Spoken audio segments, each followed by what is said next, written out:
As game developers, we can learn so much from playing games, as long as you're paying attention, of course. So in today's video, I'm going to be talking about how as a game developer you can most effectively play games so we can learn from them and then use that knowledge to make our games even better. By the way, if you do have any questions for me or suggestions for future videos, feel free to leave those down in the comments section right below the like and subscribe buttons. So the first thing that you should do is, of course, pick out a game that you'll be playing. Now, you should definitely have a reason why you'd want to be playing that game, and that reason could be any number of things. Maybe you got a recommendation from a friend, or it's a game that's very similar to a game that you're developing, or maybe it's a game that's much different than one you're developing and you want to get some weird ideas from it, or maybe it's just a fun game that you want to play. But you should definitely have a reason why you're playing that game. And if you do need any suggestions for games to play, recently I made a video where I'm going over 5 games that I think all game developers should play, so definitely go check that out if you haven't done so already. But really the most important thing to do when you're playing a game is to take notes on it. I almost always am taking notes on a game when I'm playing it, especially if it's a new game that I've never played before. So make sure you get yourself a good notebook. This is the one I use. It's just a couple bucks on Amazon. It's a pretty good one. It's got like thick pages so the ink doesn't bleed through or they don't get folded up easily. I'll leave a link down in the description to the one I use so you can check that out. So when I have a game picked out and I'm ready to start playing that, the first thing that I do in my notebook is I just write out the title of the game, who's the developer of the game, the publisher of the game, and when the release date of the game was. And I think these things just help give you a little bit more context about the development of the game and kind of when it came out. It just helps you understand the overall picture a little bit better. Now, the next thing that I do is I write out my reasons of why I selected this game that I want to play. Like I mentioned before, you should always have a reason that you're going to pick up and play a game. So just write out a quick little thing about why you're choosing to play this game. Also take note of if you chose to play this game on a specific platform as opposed to another one. So for maybe example that you chose to play this game on PlayStation 4 because you want to get the trophies on it, whereas the PC version didn't have that. Or maybe you want to play this game on the Nintendo Switch so you can play the game on the go. So again, write down those reasons of why you chose that specific platform. And the reason you're doing this is because whether it's conscious or subconscious, everyone who picks up and plays a game, they're going to have a reason for it. And so doing this is just a good little exercise to start to help you think about the player's psychology of why someone might choose one game over another or one platform over another. Alright, so once you have all that written down, you're going to want to start playing the game. And during this opening sequence, you really want to pay close attention to things going on in the game. You want to pay close attention to things like how the game's mechanics are introduced. Does it give you everything all at once? Or does it slowly feed you things? Does the game explicitly tell you the rules of the game, or does it make you figure things out on your own? Are there certain things that the game expects you as the player to know about the game's mechanics or the story? Also pay attention to how the story and narrative are introduced to you. Also, you want to note what the hook of the game is. What's that thing at the beginning of the game that hooks you in and wants you to keep playing for longer and longer?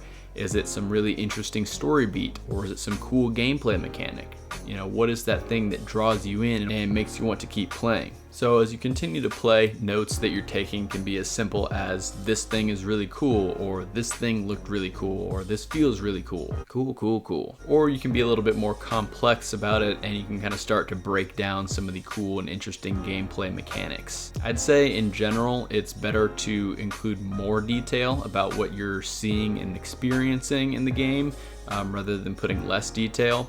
Unless it gets to the point where you're putting so much detail in that it kind of draws you away from the experience of the game. You really want to stay in the flow of the gameplay. And the reason you do that is because someone who's going to be playing your game is not necessarily going to be taking notes on every little thing. They're going to be staying in that gameplay flow. So you should kind of stay in that to, you know, keep that experience. But also make sure you're taking notes on things that games do poorly, because you can learn as much from those things as you can learn from things that games do great. So you want to take notes on things that are annoying or frustrating or just don't make any sense.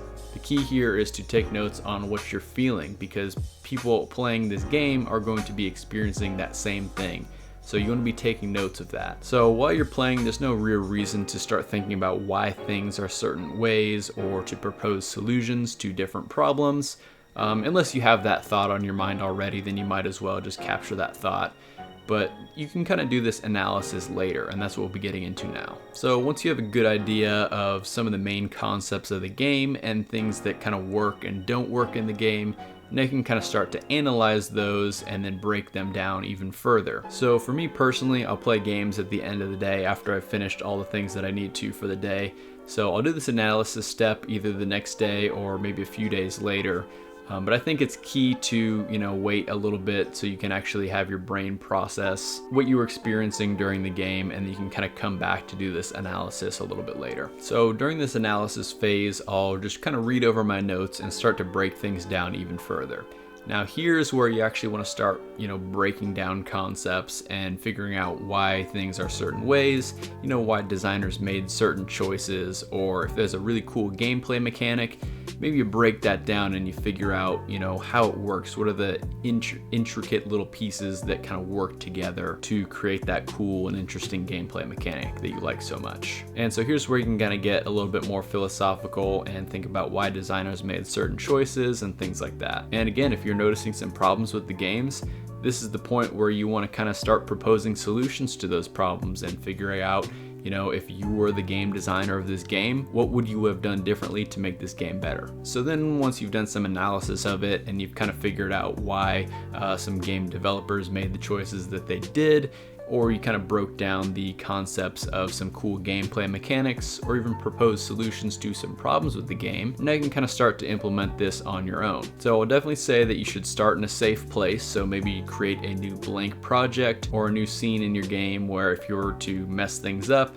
you could always kind of revert those changes, just completely scrap everything. So during your analysis phase, you kind of should have broken things down to their bare bones concepts, and then you can kind of look at those things, and then you can start gathering resources. Maybe you need some certain art assets for something to work the way you want it to, and then you can kind of start programming things and building them out off of that. Now at this point, there's not much of a need to make everything look perfect. Just make it look as good as it needs to be. So if you can get away with using gray boxes, definitely just go ahead and do that.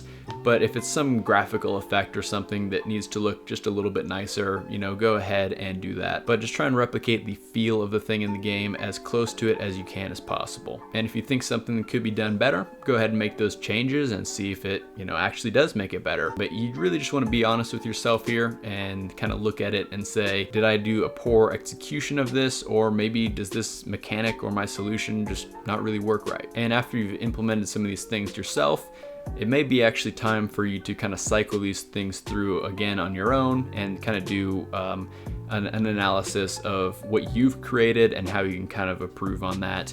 And so you may need to cycle through this a couple times until you have something that's actually really robust and something that you actually could use in a game. But those are my tips on kind of how you should be playing games as a game developer. Hope you enjoyed this video. If you did, make sure you leave it a like. Also feel free to subscribe to the channel for lots more videos on game development. Of course, if you have any questions for me or suggestions for future videos, feel free to leave those down in the comments section below. But I hope you have a fantastic rest of your day, and I'll see you in the next one.